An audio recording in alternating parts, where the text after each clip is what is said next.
The Bennet's house still stood at the edge of Hertfordshire, though now it hummed with Wi-Fi signals and the faint glow of smart lights adjusting to Mrs. Bennet's moods.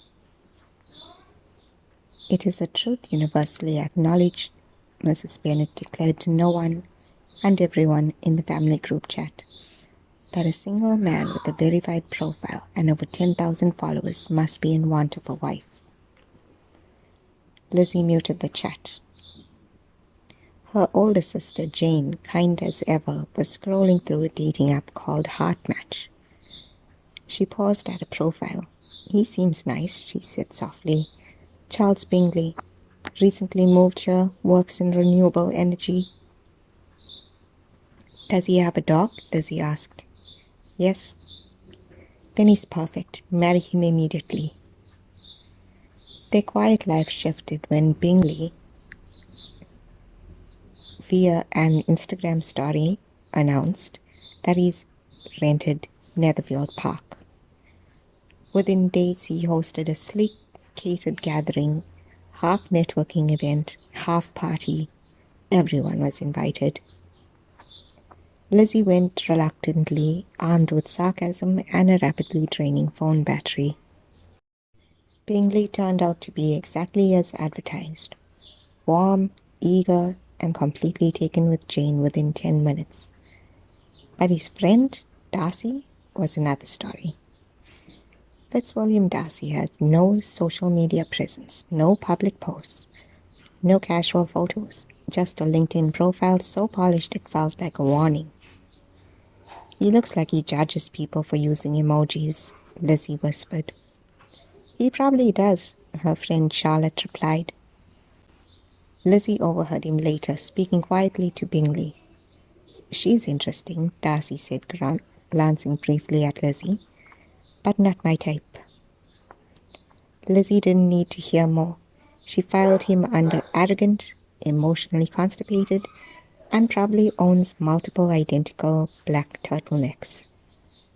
Weeks passed. Jane and Bingley's connection grew. Long walks, shared playlists, endless messaging. But suddenly, without explanation, Bingley left town. Jane tried to act unaffected, but Lizzie saw the late-night scrolling, the rereading of old messages.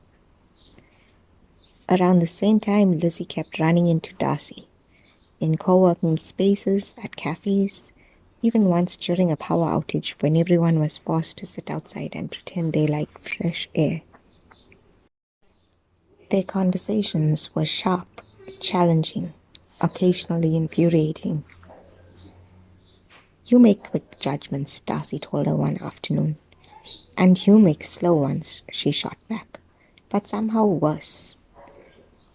Yet something shifted. She noticed the way he listened, really listened, even when he disagreed. Then came the email. Not a text, not a message, a full, carefully written email. He admitted he had influenced Bingley to leave, believing Jane indifferent. He admitted his own arrogance, and most shockingly, he admitted he admired Lizzie deeply, despite everything. Lizzie read it twice, then a third time. It didn't excuse him, but it complicated everything. She began to see the quiet ways he moved through the world, helping Bingley reconnect with Jane, supporting his younger sister through a scandal without broadcasting it, choosing actions over appearances. Months later, at a smaller gathering, no filters, no curated posts, Lizzie found herself standing beside him again. "I misjudged you," she said. "I deserved that," he replied. She smiled. "You still do sometimes." "Fair?" There was a pause, not awkward but real.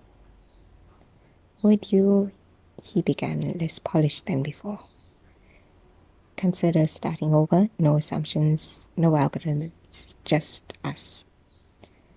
Lizzie tilted her head. "Do you promise not to send another email like that?" "No, he said, but I'll keep it under 1,000 words. She laughed. All right, then we'll try. Somewhere Mrs. Bennet's phone buzzed with incoming news she would absolutely overreact to. And in a world of endless noise, curated lives, and fleeting attention, Lizzie Bennet chose something rare, a connection not built on impressions, but understanding.